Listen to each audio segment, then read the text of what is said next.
Buenas, estamos en un nuevo capítulo de Caramelo de Madera, hoy con un nuevo invitado, Fernando Rosso.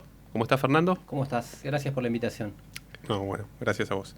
Fernando es periodista, conduce El Círculo Rojo en Radio Con Vos, dirigió La Izquierda Diario y colaboró en medios como Le Monde Diplomatique, Panamá Revista, El Diario de Río Negro, Tiempo Argentino, Anfibia.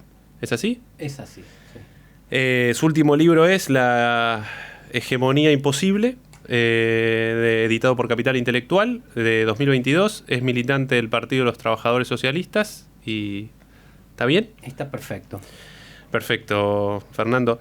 Yo tenía ganas de empezar justamente por tu libro, que para quienes no lo hayan podido leer, es un libro que muy ágil, me pareció que, digamos, muy entretenido en múltiples sentidos y eso, que va al punto, ágil, muy interesante. Y te quería preguntar, digamos, yo ya lo leí, pero que si podemos empezar por ahí, que nos cuentes de qué hablas cuando hablas de una hegemonía imposible en Argentina, por qué elegís hacer un raconto de 2001 para acá, y bueno, y si hay algún paralelismo que podamos hacer o no entre aquel 2001 y el momento en que nos encontramos ahora.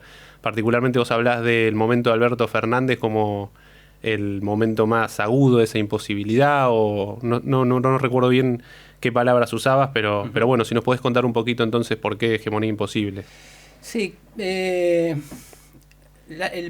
para empezar por algún lado, el periodo tiene que ver un poco es también, además de ser el último libro, es el primero, entonces con escribir sobre lo que uno más o menos conoce, no solamente por lecturas, sino por haberlo vivido, ¿no? El 2001 marcó particularmente a mi generación y a otras generaciones como un acontecimiento importante, ¿no? Y la idea de hegemonía imposible, bajo distintas fórmulas, está tomada robada en cierta medida o tratando de ayornarla a la actualidad, al periodo que va en 1955-1976. Varios autores hablaron de eso, en el libro trato de algunos, Portantiero, Guillermo O'Donnell, sobre todo Portantiero, que es el que habla de empate. Por lo que yo creo que es la Constitución, o lo que vemos todos, quizá hasta en la coyuntura lo vemos, que es la capacidad que tienen las coaliciones políticas de vetar el proyecto de la otra sin la fuerza suficiente para imponer el propio. Eso me parece que es la historia, si se quiere, argentina, por lo menos desde hace 10 años, ¿no? Y lo volvimos a ver con Alberto Fernández, particularmente, con el gobierno de Alberto Fernández, muy, como vos decías, agudamente. Yo traté de indagar, no sé con cuánto éxito, qué había un poco por debajo de la grieta, que es como la calificación periodística o la caracterización periodística del periodo, que me parecía que tomaba aspectos muy superficiales o basadas en los individuos o basadas en enfrentamientos personales. Entonces, ¿cuáles eran los bloques, si es que existían, sociales que representaba cada sector, ¿no? Un poco retomando esa tradición, que era tratar de pensar en términos más estructurales.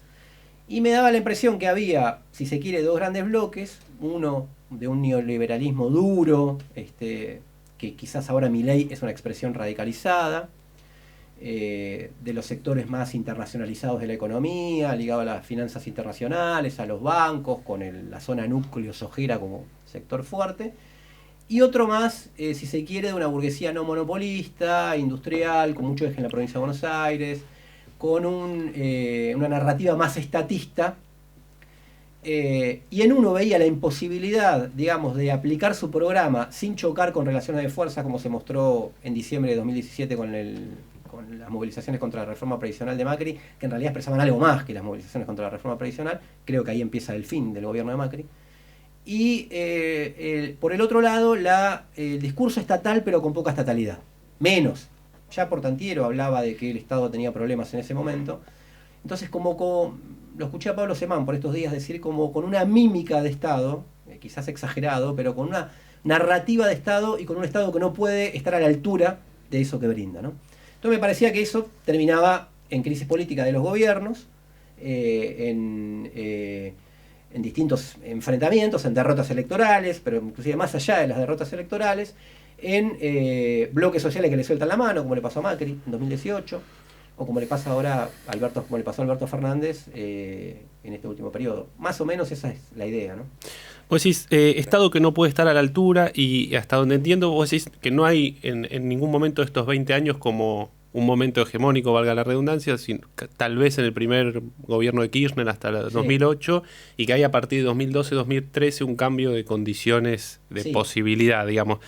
¿Por qué decís, digamos, entiendo que para esta parte en esta disputa, digamos, de ese sector más de proyecto popular, no sé cómo calificarlo, digamos, pero ¿por qué decís que, digamos, es un Estado que no puede estar a la altura, digamos?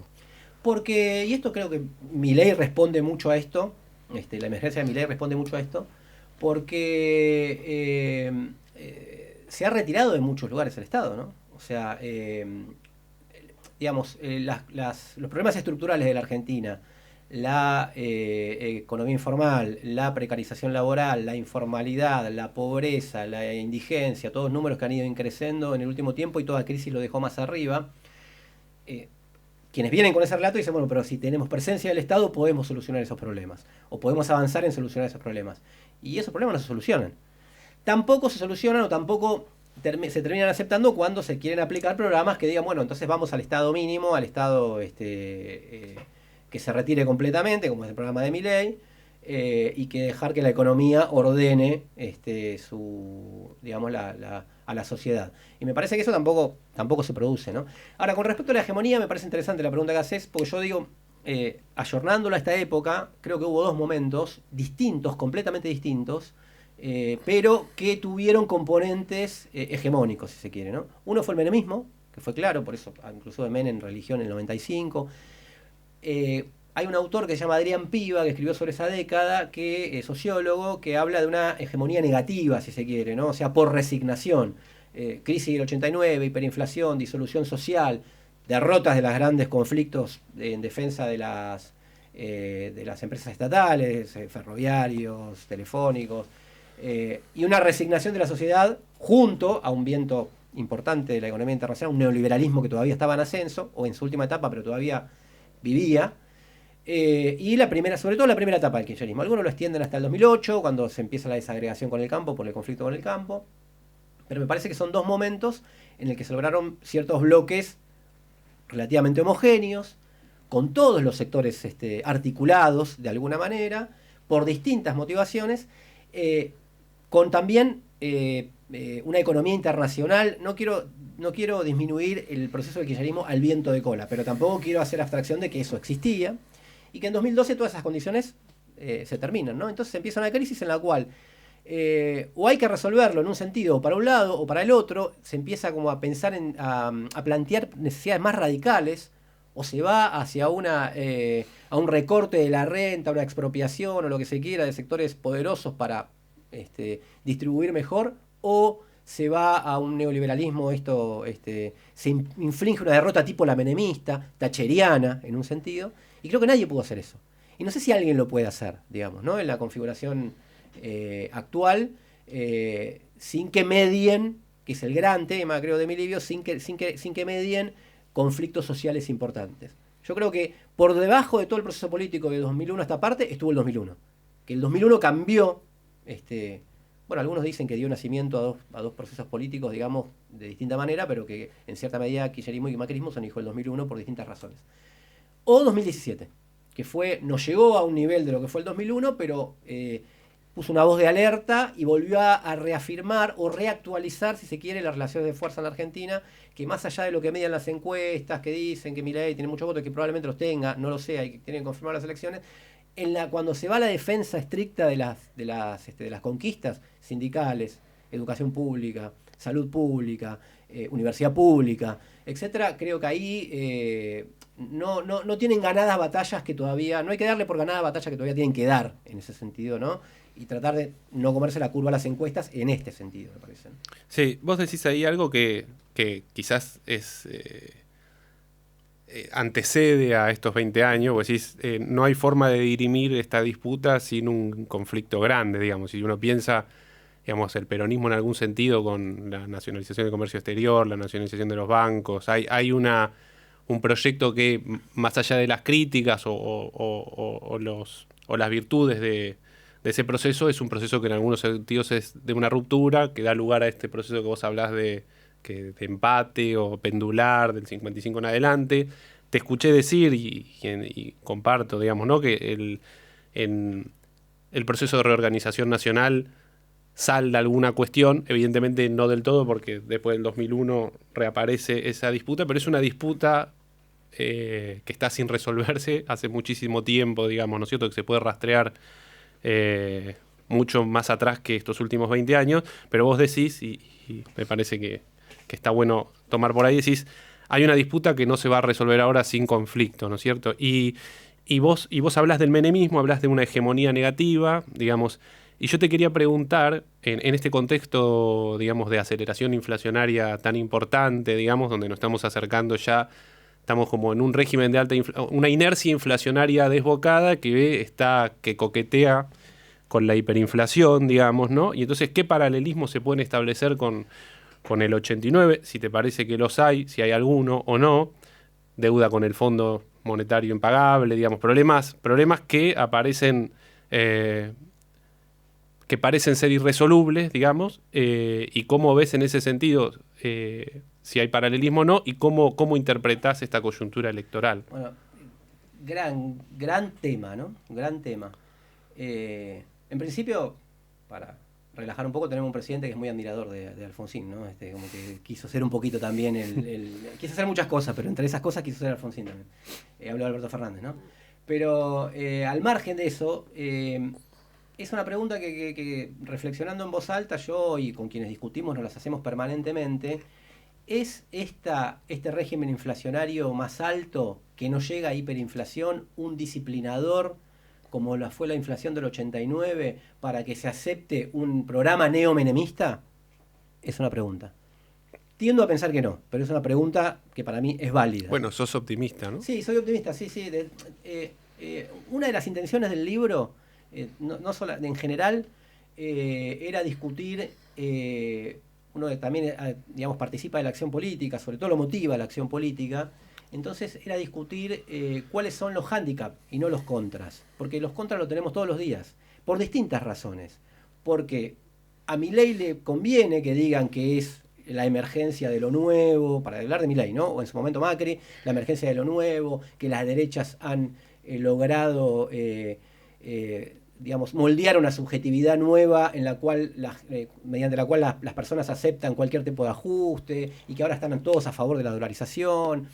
Eso le conviene tanto a Milei mismo como a quien dice, bueno, frente a eso, cualquier cosa. Y tomo entre muchas comillas para decir cualquier cosa, Massa, por ejemplo, ¿no? También, para que Massa parezca un tipo de izquierda, entre comillas, de centro izquierda hoy, tiene que estar Milei. un tipo de mal menor. Está bien, un tipo de mal menor, ¿no? Que es el gran tema también del libro. Un hombre digamos, surgido con muchas relaciones íntimas con los factores de poder, ¿no? Que esto es lo que sabemos, ¿no? Y hoy aparece como una posibilidad, o por lo menos como un hombre fuerte. Dentro del gobierno, de hecho, es el que dicen apagar la papa caliente, fue El Salvador, etc. Entonces me parece que la intencionalidad del libro era un poco decir, miren, por debajo de eso hay relaciones de fuerza. Los problemas políticos en la Argentina siempre se resolvieron en la calle. Y voy a tomar una cosa que decías antes. Hasta el propio peronismo, efectivamente, la emergencia del peronismo, pero antes del peronismo, la emergencia de la clase trabajadora en el 17 de octubre. De una manera que yo hubiese deseado de otra manera, probablemente sí. Inclusive el propio Perón lo dice en el famoso discurso de la Bolsa de Comercio, en 1944, creo que quizás los que nos escuchen lo conozcan, en el cual dice, yo tengo que contener esto, y para contener esto hay que conceder algo, digamos, y para contener esa emergencia que podría hacerse de una manera mucho más radicalizada. Bueno, el peronismo es producto de eso. Vos te dicen una idea que retomás para el kirchnerismo, ¿no? Que no se reproduzca un 2001 es una parte del anticipo del final también, o del agotamiento del kirchnerismo. Alejandro Horowitz, que escribió un clásico, pueden estar de acuerdo o no, pero que es Los Cuatro Peronismos, dice provocativamente, Perón trabajó toda su vida para que no se produzca un nuevo 17 de octubre. En el sentido de... Y para eso tuvo distintos mecanismos, que algunos pueden decir, estos mecanismos me gustan más o me gustan menos. El kirchnerismo en un sentido fue distinto porque viene después del estallido. La emergencia de su proyecto político viene después. Viene a expresarlo y a contenerlo, a su manera, ¿no? Con su proyecto político. Entonces me parece que ahí se hace también un paralelismo, pero lo que yo quiero hacer eje es que después doy un salto hasta 2017 y digo, Macri no se terminó cuando cuando empezó la crisis de 2018, Macri no se terminó cuando tuvo la derrota electoral, cuando eligió un mal candidato, cuando se quiso perpetuar, cuando no la puso a Vidal, todas esas discusiones que se dieron en ese momento periodísticamente. Macri se terminó cuando iba a hacer la reforma previsional, y detrás de la reforma previsional, después del triunfo de 2017, venía la reforma laboral y la reforma fiscal, contrarreforma fiscal. Eso le prometió en el CCK a empresarios, sindicalistas, gobernadores. No lo pudo hacer y los mercados le dijeron, bueno, pero nosotros te pusimos ahí para que hagas esto. Si vos no lo puedes hacer, empezó el JP Morgan y retiraron la guita y ahí empezó la crisis de Macri, ¿no? Pero yo creo que entre el huevo y la gallina, en un sentido, ¿no? El motivo estuvo en la calle. Y tengo, sin ser un optimista tonto, digamos, ¿no? La impresión de que inclusive la crisis, y hasta inclusive la crisis inflacionaria, es producto de esa relación de fuerzas. Que no se puede, que hay un sector de los trabajadores a lo que están obligados a que lo sigan, a darle aumentos que por lo menos sigan a la inflación de cerca. Si eso sucede, quiere decir que la derrota no es tal, digamos, ¿no? Y que inclusive determinadas formaciones políticas tengan que hacer las contorsiones que para mi gusto hace Cristina, que es decir, ser un poco la aliada de Massa en el ajuste, porque lo es así, digamos, en el ajuste que aplica Massa, y a la vez decir, pero esto no es lo que yo quisiera, a la vez el Fondo Monetario hay que ponerle mala cara, como dijo en uno de los últimos discursos, creo que también expresan que esa realidad en la Argentina todavía está en disputa. Se disputa de distintas fuerzas políticas, pero la base material en la cual estamos interviniendo todos desde un punto de vista político, creo que es más optimista que lo que presentan las encuestas, el análisis político, el comentario, etcétera. ¿Coincidís en esta interpretación que está como muy en la boca de muchos periodistas estos últimos días? Creo que a raíz de una intervención de Cristina también, de la elección de 3/3. Yo sé que igual vos vas a participar de esa elección, digamos, pero 3 grandes tercios competitivos para el cargo de presidente o presidenta. Y si es así, ¿cómo es posible, digamos, qué proyecto, cómo se podría resolver esta aceleración inflacionaria en alguno de estas 3 opciones que aparecen en juego? Digamos, si es que te parece, si es que no. Sí, puede suceder eso porque creo que hay una situación muy parecida al 2001 en un sentido de índice social, esto lo sabemos todos, ¿no? Un desapego, una crisis orgánica, si se quiere plantear en términos gramscianos, sin ponerse muy académico, en el cual hay cierta decisión de la sociedad con la dirigencia política, y que Milei lo está expresando, en parte por lo que yo definí alguna vez, creo, no sé si está bien o está mal, porque hay una situación tipo 2001 sin la acción del 2001. Que yo creo que la acción callejera, la acción colectiva, cambia, revoluciona las conciencias rápidamente. Y esta situación de espera que hay desde hace mucho tiempo por distintas responsabilidades en la sociedad, ¿no? No, tenemos que esperar porque ahora en 2019 volvemos, ahora tenemos que esperar, ¿cuándo se define? Y nunca hay una voz que no interviene, que tiene fuerza y no interviene, con toda su potencialidad. Sindicatos, movimientos sociales, CGT, grandes sindicatos como camioneros, ESMATA, la UOM, que si podrían intervenir con una voz potente, no para hacer la revolución socialista, después pelearemos, pero sino para decir vamos a defender nuestros intereses. Yo creo que la otra voz, que hoy está aumentada, tendería a ubicarse un poquito más en su lugar, ¿no? Y me parece que eso es la pasivización, que es un buen punto, no sé si se entiende, que yo pongo en el libro, juega a la larga a favor de la emergencia de estos fenómenos de derecha más ¿Y por qué decís vos que no interviene? ¿Porque hay una expectativa sobre liderazgos políticos? Un poco eso, y otro poco porque hubo conclusión en el 2001, hay un Estado ampliado en un sentido, para definirlo muy someramente, digamos, de contención social distinta a la que había previo al 2001. No se cometieron los errores como el de Corralito, nadie cometió el error como el de Corralito, que era como llamar a la revuelta. O sea que algunas conclusiones se sacaron del 2001, pero bueno, la mayoría de las organizaciones sindicales, sociales, son aliadas al gobierno, digamos, ¿no? Y aliadas bastante disciplinadas al gobierno. En el último tiempo empezaron marchas de Grabois, que justo coinciden cuando va a ser candidato, digamos, ¿no? Pero con el gobierno, con otros sectores del movimiento piquetero, cuando el salario, en términos reales, está perdiendo hace 6 años. Entonces yo no digo ya que digan, efectivamente, que hagan una lucha radicalizada. Una lucha para lo que está un sindicato. ¿Para qué está un sindicato? Para defender el salario. 6 años de pérdida de salario. ¿Qué hicieron los sindicatos? Nada. Poco. Digamos, ¿no? Poco y nada. En términos de decir, bueno, vamos a empezar nuestra fuerza. Entonces yo creo que ese desequilibrio, esa polarización asimétrica, le dicen los politólogos, para analizar distintos fenómenos mundiales, porque esto no sucede solo en Argentina, sucede en España, sucedió en Estados Unidos con Trump, etcétera, en el cual la derecha se radicaliza y lo que agrupa al polo progresista hacia la izquierda se modera. Esa polarización a la larga creo que termina favoreciendo en el equilibrio de fuerza, ya no en el resultado por el cual se pueden discutir muchas cosas. Termina favoreciendo a que en la coyuntura por lo menos emerjan fenómenos como este, ¿no? Creo, el de Milei.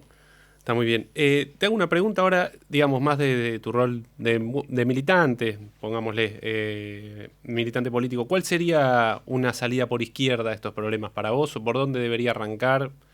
Está claro, digamos, Milei ahí, no sé después cuán posible sería eso, digamos, pero una salida de dolarización, como él la está anunciando, es de alguna manera es una continuidad clara con la convertibilidad, profundización de la convertibilidad y una especie de game over, digamos, de política monetaria, política fiscal y de márgenes de maniobra del Estado. Pero efectivamente es una propuesta para el tema inflacionario, digamos, como lo fue la convertibilidad. Claro que la contracara son desocupación de 20 puntos, pobreza, etcétera, eso, y reducción, repito, de los márgenes de maniobra del Estado. ¿Cuál sería un programa antagónico, totalmente alternativo desde la izquierda? Sí. Para romper esta cuestión de hegemonía imposible, digamos. Sí. Sobre la base de que requiere de un concurso de movilización popular que hablábamos antes, ¿no? Porque si no es como que no quiero plantearlo solamente en términos parlamentarios, ¿viste? Se entiende que vamos y discutimos con el Fondo Monetario, decimos no le pagamos más, vamos a hacer otra cosa y el fondo dice bueno, perfecto. No, y además te estoy haciendo una pregunta. Se entiende que uno propone cierta cosa, es disruptiva y va a generar una serie de elementos en cadena que son imposibles de prever en abstracto, charlándolos acá, pero digamos. Ahora, la inflación. Esto lo veníamos diciendo hace mucho tiempo y lo viene diciendo Cristina bastante. El acuerdo con el Fondo Monetario es inflacionario. No hay forma de tener esta inflación del régimen alto de inflación porque el acuerdo con el fondo es inflacionario. El acuerdo con el Fondo Monetario requiere de aumento de tarifa, requiere de varios ítems, que entre esas las tarifas, que es muy importante, que no, condiciona cualquier acuerdo de precios. Entonces me parece que, en principio, de una deuda odiosa, como se ha calificado internacionalmente, no poéticamente, sino es una doctrina jurídica, ¿no? Una deuda odiosa, que ya se ha pagado y que se ha tomado para perjudicar al pueblo argentino, para beneficiar a un grupo que se la terminó fugando toda, bueno, todo lo que nosotros ya sabemos, ¿no? Me parece que ese desconocimiento en principio es necesario, junto a un programa, creo yo, de medidas en un sentido, si se quiere, en espejo a lo que plantea, en espejo contrario, ¿no? A lo que plantean corrientes como los libertarianos, de nacionalización de la banca para evitar la fuga de capitales, que es otro gran tema. Es verdad que la Argentina tiene un problema hoy, hasta inclusive haciendo literatura, digamos, hasta una economía socialista tendría un problema, y conversábamos de tu libro sobre el pensamiento político del Che Guevara, que habla un poco de esas cosas, ¿no? También tendría un problema con los dólares. O sea que uno no desconoce eso, dice quiero hacer la revolución y repartir todo y no ver los problemas económicos. Hubo hiperinflación en la guerra, ¿no? También, claro. La revolución rusa. Sí, y problemas de este tipo de divisas hubo de todo tipo, pero la nacionalización de la banca y su control por parte de los trabajadores, como planteamos nosotros, pero la nacionalización de la banca para evitar ese drenaje de la fuga de capitales, que mucha gente cree que la fuga de capitales es alguien que se escapa por algún lugar, se va a Ezeiza, se la lleva en valija. No, la fuga de capitales lo organizan los bancos, es una cosa legal, solamente que está permitida, digamos, ¿no? Recuperación de recursos estratégicos. Por ejemplo, ahora el litio ya lo están saqueando antes de terminar de procesarlo. O el petróleo, en el caso de Vaca Muerta. Me parece que por ahí va un poco la posibilidad de oponer un programa distinto. Me hizo una pausa porque me quedé pensando. Es mucho más contra la corriente. Pese a lo que Milei parezca que es a favor de la corriente, Milei recoge una serie de sentidos comunes que están creados por la misma ideología de la sociedad, por la misma ideología de la sociedad capitalista, quiero decir, y lo lleva al extremo. Al margen de que no todo el mundo está de acuerdo con la dolarización, ¿no? O sea, que eso que dan los números de las encuestas, una cosa es su voto, otra cosa cuando dicen dolarización. Y dicen que desde que publicó el programa, que estaba como más claro, y le tuvieron que publicó el programa que va a llevar a las elecciones, ante la Junta Electoral, digamos, y bajó como 10 puntos de su imagen porque la gente empezó a ver ahí, dijo flexibilización laboral, recorte del Estado, educación pública, voucher para la educación de los chicos, etcétera, etcétera, al margen de venta de órganos y todos esos delirios que tiene Milei y su grupo. Me da la impresión que va un poco por ahí, pero es muy contra la corriente, y muy contra la corriente si no hay acción popular que abra caminos, en un sentido, ¿no? Y que abra la posibilidad de otros elementos de conciencia, para decirlo de alguna manera. Bueno, y esta es una pregunta que a mí, digamos, no puedo no hacértela, pero ¿cómo te imaginás que se pueden llevar adelante algunas de esas medidas? Vos decís nacionalización de banca, pero a mí me parecería, por ejemplo, yo pensaría, digamos, si no lo llamamos nacionalización del comercio exterior, pero evidentemente algo con el comercio exterior sí. Un monopolio de comercio exterior propio del Estado. Para que Vicentín no se lleve lo que se lleva y todas las Vicentines. Yo ayer, por ejemplo, lo escuchaba debido contar que, digamos, de Vaca Muerta se exporta a Chile a $6, supongamos, los no sé cuánto de BTU de gas, y después la empresa chilena los revende a 29. Hay una cosa ahí ni hablar. De un colador de divisas que a mí me parece que algún tipo de medida, digamos, y ahí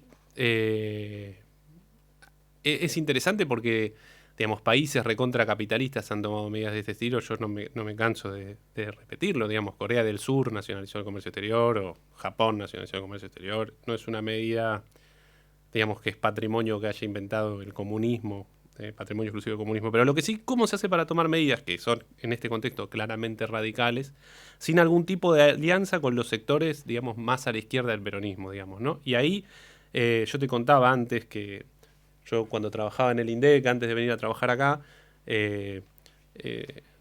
digamos, no diría militaba, pero tenía una buena relación ahí. En ese momento fue el conflicto por la manipulación de las estadísticas sobre el índice de precio al consumidor, año 2007, y la gente del PTS tenía un lugar importante en la Junta Interna, sí. Todavía no en la Junta Interna, pero sí en la conducción de ese conflicto. Y bueno, yo en 2008 entré acá y se produce la 125, después se produce, o en ese año, la estatización de las AFJP, y yo recuerdo ahí, digamos, muy, muy patente, digamos, el no acompañamiento a medidas. Por ahí, sacá la 125, recuerdo que el PTS no tuvo lo mismo que, por ejemplo, el MST, pero sí era ni con el campo ni con el kirchnerismo, llamémoslo así. Uh-huh.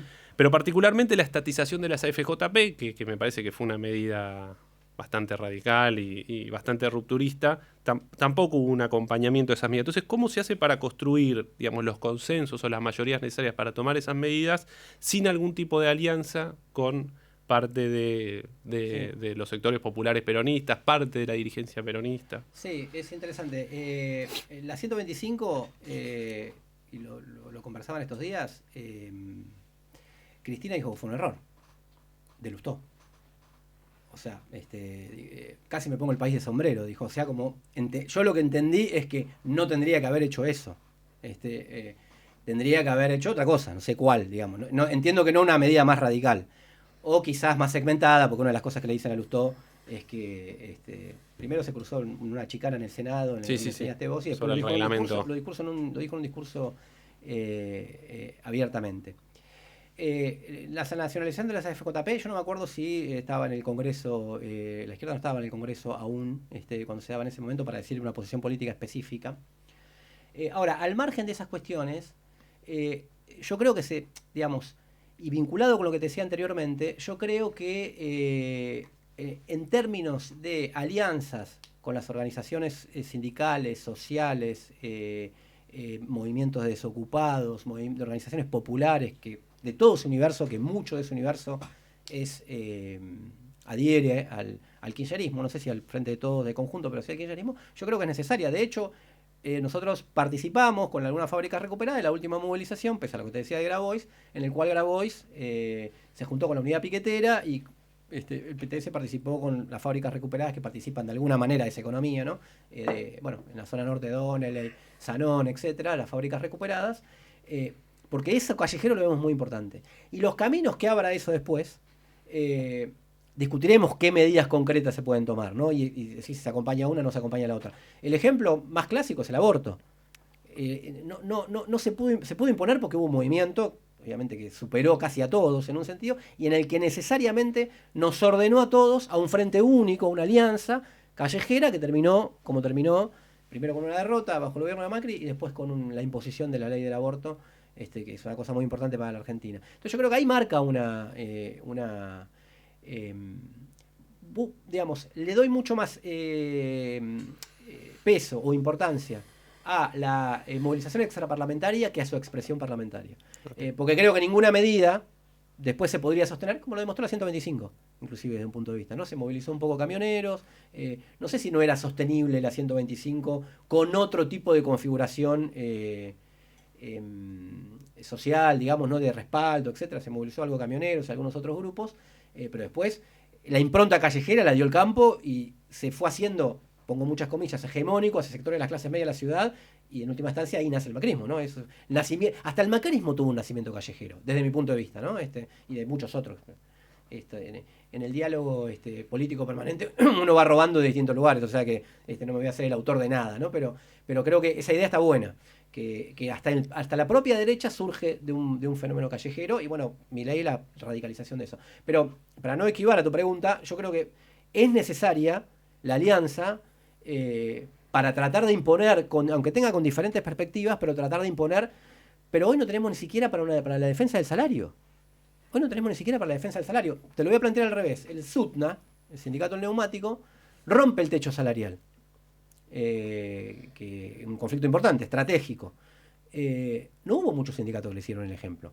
Camioneros, porque hay camioneros, y nadie es más malo que camioneros en un sentido, ¿no? Salió Pablo Moyano, ahora están peleados, pero decir, nosotros queremos un poco más de lo que quería el SUTNA, porque tiene la fuerza que tiene camioneros, pero nadie dijo, yo voy a utilizar el puntapié del SUTNA, Sindicato del Neumático estoy hablando, para tratar de elevar a nivel general el problema salarial. Entonces, yo creo que no hay un solo lugar que falta la cita, digamos, sino que hay como una conjunción que hay que construir, creo, ¿no? Está bien. Y ya yendo a un terreno más personal, ¿cómo conjugás, digamos? Entiendo que parte de esto que vos decís que hay que construir tiene una dimensión discursiva, de debate teórico, digamos, de ahí tu libro, de ahí tu trabajo periodístico. ¿Cómo conjugás? ¿Desde cuándo? ¿Hace cuánto que empezaste con el tema del periodismo? No. Bueno, algo repasábamos en tu presentación, pero ¿cómo Sí. conjugás la militancia con ese lugar? Sí. El periodismo, entre comillas, o escribir, si se quiere, ahí se lo puedo, haciendo un juego, se lo debo al kirchnerismo quizás, cuando en la famosa época de los blogs, cuando dijo José Pablo Feynman, cualquier boludo tiene un blog. Bueno, yo era uno de los boludos que tenía un blog, pero había en 2006, 2007, qué sé yo, periodistas como Martín Rodríguez, que era analista político amigo aparte, tenía Revolución Tinta Limón, estaba Arte Política, había circulaba un montón de discusiones ahí, y yo me armé uno propio desde mi mirada para intervenir y discutir, y como que empecé la labor de la escritura. Había estudiado periodismo, ¿no? En la Universidad de Lomas de Zamora. Había estudiado periodismo como si era necesario, ¿no? Pero tenía cierta inclinación hacia ahí. Vos militabas del 93. Yo militaba en el 93, bueno, contaste antes pasé de por cámara. Sociales, me fui a la Universidad de Lomas, estudié periodismo, me fui a Córdoba, también por tareas militantes, estuve 8 años militando en Córdoba. No sé, denme un premio, denme algo, antes de irme por esos 8 años. Córdoba. ¿Pero no era tan hostil como hoy? Sí. Mira, yo cuando fui a Córdoba, para alguien de izquierda, si se permite digamos, una charla de café, cuando fui por a supuesto, Córdoba, me dijeron, Córdoba es la provincia de los extremos. A mí me encantaba esa idea, ¿no? Fue reaccionaria en mayo, en la Revolución de Mayo, y después tuvo la reforma universitaria, que es el movimiento que todos vimos. Fue gorila y tuvo base del golpe en el 55, pero después tuvo el cordobazo, los sindicatos de base, el clasismo, desde Tosco para la izquierda, los sindicatos clasistas, etcétera, el movimiento estudiantil combativo, qué sé yo. Y yo fui después de los 90, le dije, che, el extremo... ¿Qué año? No. Yo fui en el 2004, por ahí, 2005. Y yo dije, che, el extremo, que no participó del 2001 tampoco mucho, la Córdoba no tiene mucha idea del 2001. Yo dije, el extremo que viene para nuestro lado, ¿cuándo llega? Porque me prometieron 2 extremos, digamos, pero yo hasta ahora veo un solo extremo. Pero bueno, se reconfiguró socialmente mucho Córdoba, la zona núcleo. En ese sentido es re interesante la discusión para mí, porque la zona núcleo, hablo del Sojera, es muy hegemónica desde ese punto de vista ideológicamente sobre la ciudad, sobre los pueblos, pese a que Córdoba tiene una desigualdad que son tremendas, pero tiene un régimen político muy estable bajo el peronismo primero de la Sota, después de Schiaretti, ¿no? Peronismo especial, como todo, Ya lo decía Sarmiento, Córdoba todo es especial, ¿no? Córdoba no veo otra cosa que no sea Córdoba. Pero me parece bueno, y a partir de ahí fue escribir, después el periódico impreso, me vine acá a Buenos Aires con el periódico impreso, después largamos, creo que fue el gran proyecto, creo, no solo dicho por nosotros, sino en general, de La Izquierda Diario.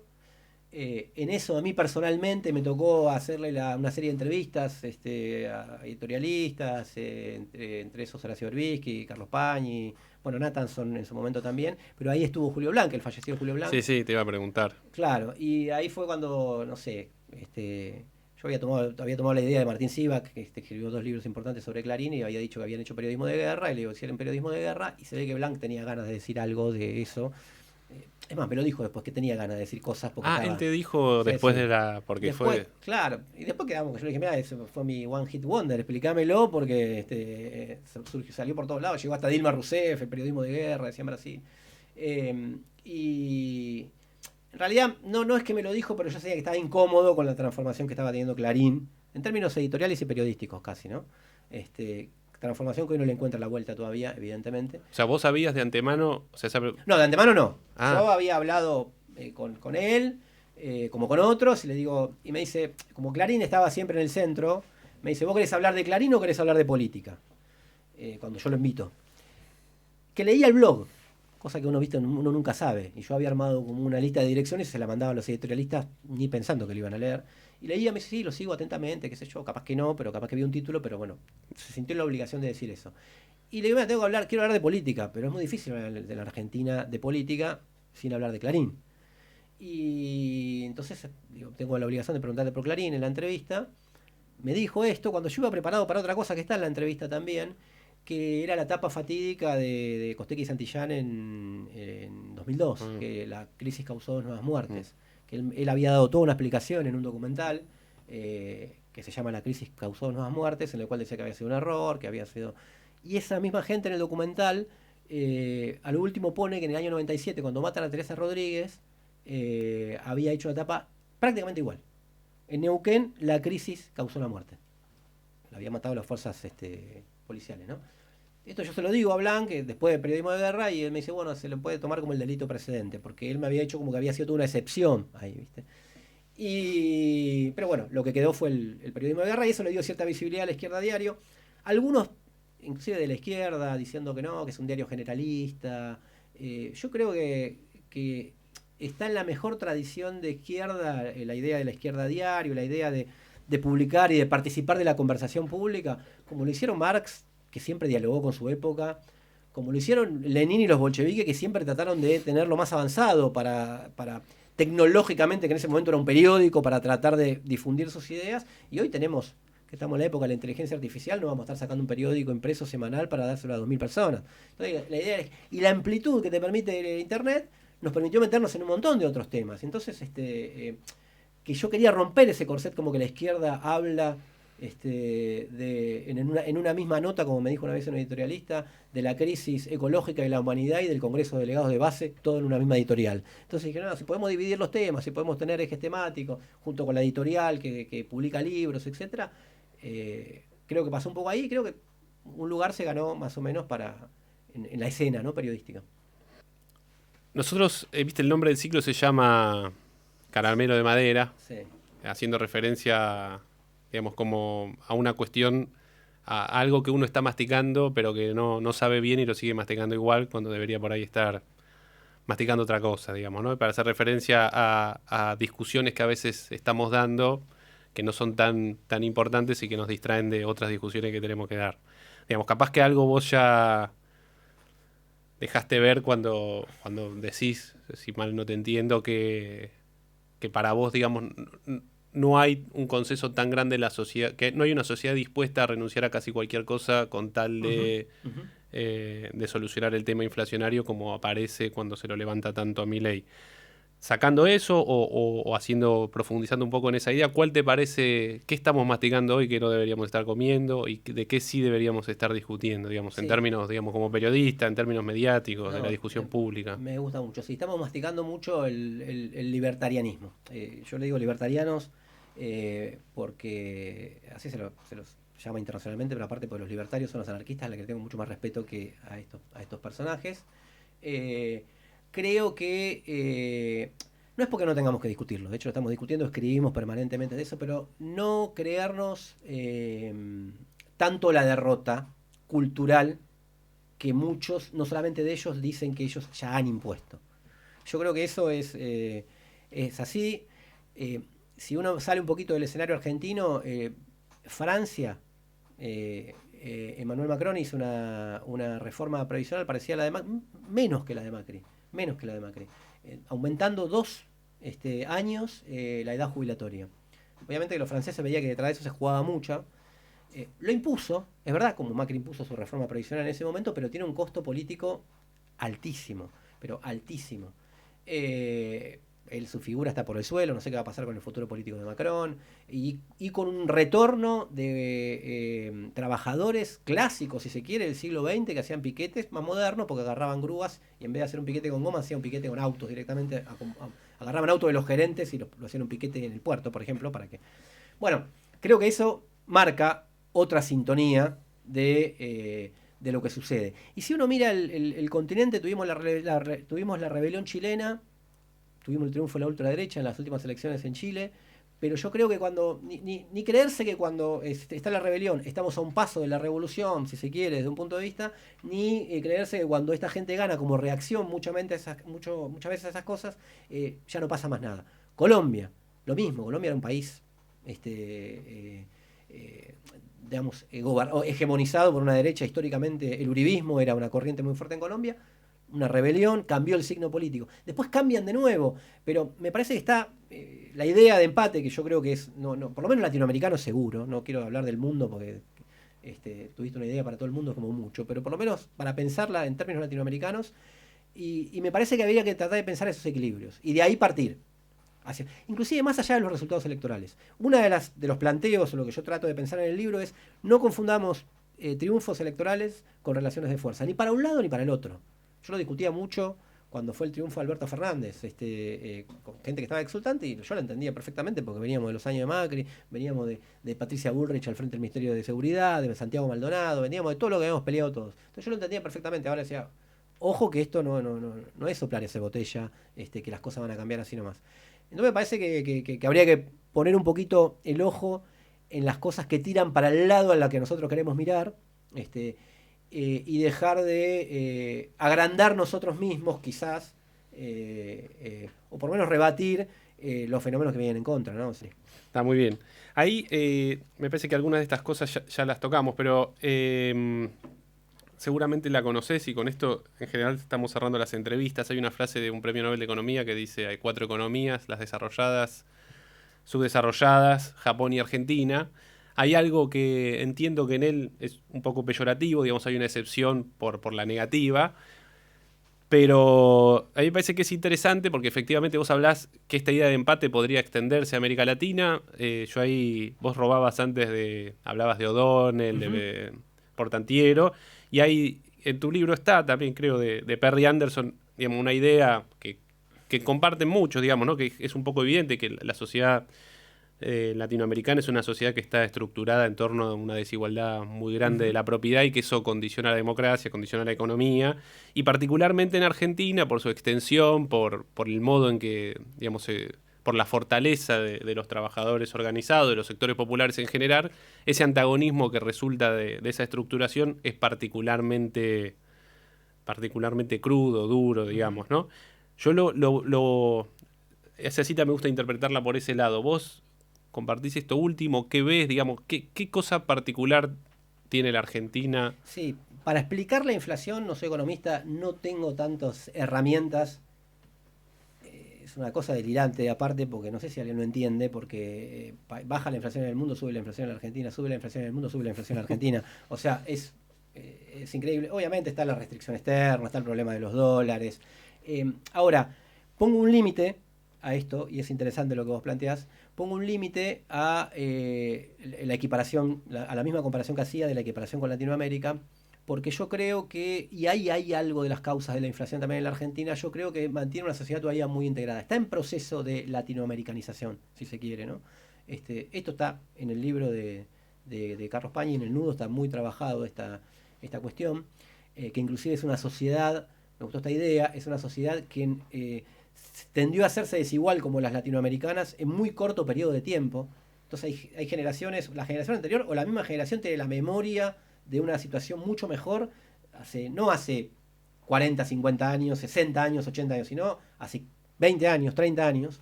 La dictadura es un corte, que creo que está bastante ausente en ese libro particularmente, pero me parece que todavía está en transición ese proceso, ¿no?